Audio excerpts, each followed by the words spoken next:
Boker Tov, Erev Shabbat Shalom. We are continuing now with Shaare Teshuva from Rabbenu Yona. We're in Shaar HaRishon, Seif Tet Zayin. We're up to the fifth principle. So again, Azivat HaChet and Charata, stopping the sin, regret. Both of them are integral prerequisites depending on what the sin is. We spoke it out already earlier, Sishirim prior, what comes first. Good. Then there's also vidui, that's integral, like the Rambam says in the second parak of Shaare Teshuva. Then principle number 3, we saw was the yagon, was grief. And principle number 4, we saw yesterday, which was, here it goes, hatzar b'maaseh, actively expressing pain. So now we're up to principle number 5, and the next 5 seifim. It's not going to be as short. He's going to spend some time discussing this principle because, again, it helps elevate our teshuvah and get closer and closer to Hashem when we use these steps in our teshuvah process.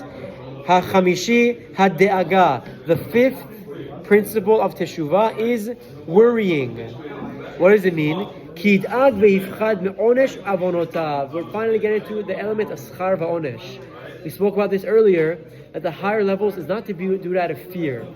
But Rabbenu Yona does explain that person who does teshuvah should worry and be afraid about the punishment he stands to receive for his avonot. Although we don't serve God for that reason, it's still a good reminder and a good caution tape and a good area for us to work on. And he explains, for although someone has done teshuvah, the Rambam talks about this at length in the first parak of halachot teshuvah also, halachah daled. Rabbenu Yona brings it down also, and he says there are some avonot, some sins for which teshuvah only provides a suspended atonement and is an affliction that purges the sin completely. It's a very important idea. Yisurim mechaperin. Affliction or any type of discomfort or pain brings you for complete kapara, purges us from avonot. There is when you do teshuvah in these scenarios, you can gain partial atonement, but the complete atonement is only through some sort of affliction of some sort. The Tosfot, I think, says this kapara, this yisurim rather, spares us from being punished in olam haba. Tosfot also understands similarly that this kapara, this avonot, these yisurim, help clean up our next world and give us a better portion in the next world as well. Rabbenu Yona talks about this as well in Shaar Daled. God willing, we'll get there one day. But it continues.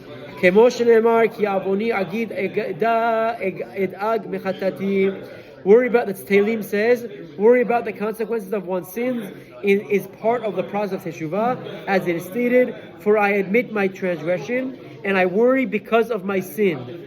Rabbenu Yona explains that so you see from David HaMelech that worrying about your sin, why would you be worried about? For the sin, for the punishment. Now Rabbenu Yona is going to take a pivot. Is going to explain how is grief, yagon, the third principle, different than this one of de'aga. We say grief, and now we're saying de'aga. How do they differ? Worry versus grief. The idea of grief is to be distressed. Is to be distressed over what occurred in the past, meaning the loss one suffered as a result of his sin.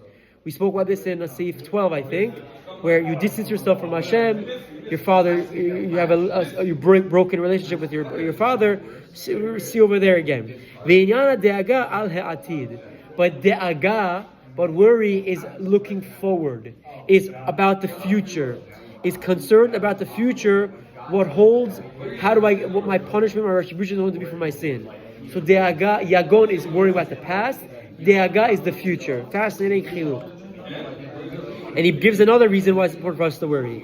V'od shenit yid'ag, and in addition, there's a second thing that he should be worried about.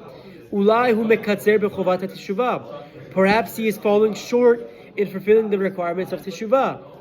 Ba'atzar u'ba'merut u'ba'tzom u'bechi, with insufficient pain, bitterness, fasting and crying. Okay? V'gam ki hirba tzar u'bacha harbe ba'bechi.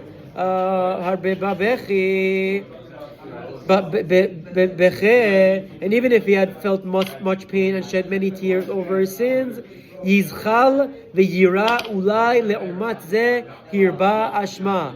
He should still tremble and fear that perhaps, on the other hand, he has accumulated much guilt through his sins.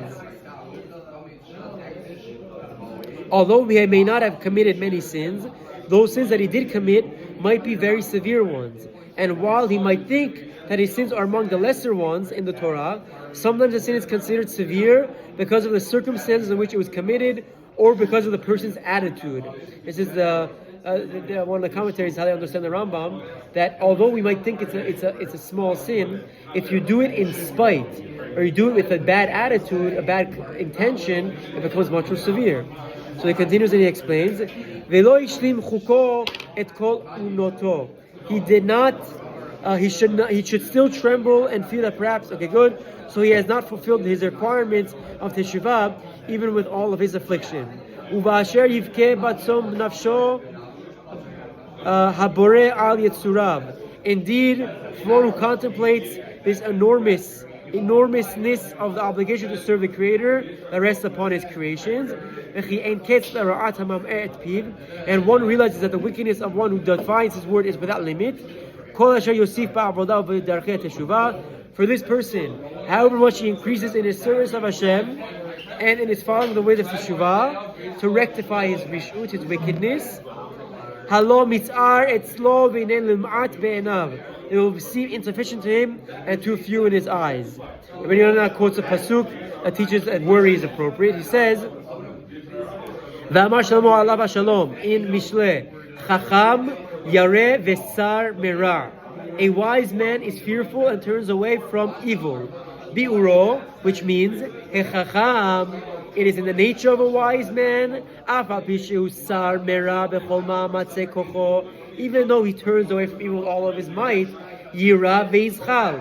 He should still be fearful and tremble. Ulai lo kilachuko v'lo nizhar kedat ma la'asot.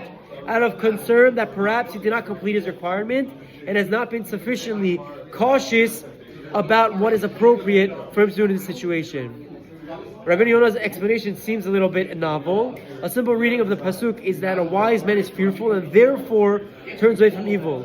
Rabbenu Yona understands this pasuk to mean that a wise man is fearful even though he turns away from fear. He proceeds to prove that his interpretation is correct from another pasuk. V'kamo, from another similar pasuk in Mishle as well. Me'ikesh derachim v'hu ashir.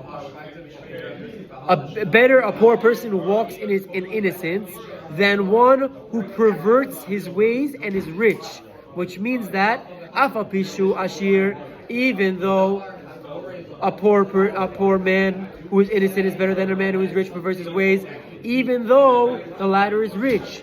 Here too, the pasuk, a wise man is fearful and turns away from evil, means that a wise man is fearful even though he turns away from evil. As they taught in Masechet in the Midrash Tanchuma, Al Tefresh Chacham Yareh v'sar merah. Do not explain the pasuk to mean a wise man is fearful and therefore turns away from evil. Ela Chacham sar merah ve'yareh. Rather, explain it to mean a wise man turns away from evil and is still fearful of it. He explains this pasuk to mean something powerful, that anyone who's Chacham isn't just scared of Avon.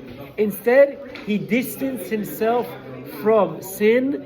And even though he has his boundaries, and he has his gdarim, and he has his fences, he is still always scared and concerned lest I slip up and do something inappropriate that God will bring me punishment. And we'll wrap up with this for today. Besof pasuk mochiach alav, and the pasuk proves that this is what the meaning was. Uchsil mitaber beteach, but a fool becomes enraged and is confident. Omer al midat hakesil shi behefech midat hachacham. Shlomo Melech says that the nature of a fool is opposite of the nature of a wise man. Kol hakesil mitaber vim kol zot poteach shelo yikareu avon v'nezek. For a fool becomes angered, enraged, thus throwing caution into the wind, and nevertheless is confident that we will not incur any sin or injury. Ubal hakas alul pishaim umufkar linzakim. But in truth, A short-tempered person is likely to commit offenses and also is vulnerable to injuries that in his fits of anger. Shenemar ubal chema rav pasha. And it is stated, a man of wrath is full of offense. Benemar ir perusa en choma ish asher en me'atzar lerucho. And it is stated, like a breached city without a wall, so too is a man with no constraints to his spirit. Thus, the practice of a fool that is risks both sin and injury, yet is fearless. The pasuk contrasts this with the practice of a wise man who turns away from evil and nevertheless is fearful, for he's always concerned that he has not been cautious enough. This is an important introduction to principle number 5, the fifth principle, De'aga, worry, which we clarified and explained that it talks about the future. Yagon is the past. De'aga is worry about the future. My actions and my misdeeds will bring me misfortune. Yona says this is a principle in Teshuvah. Chazak Baruch, Shabbat Shalom, have a wonderful weekend. It's going to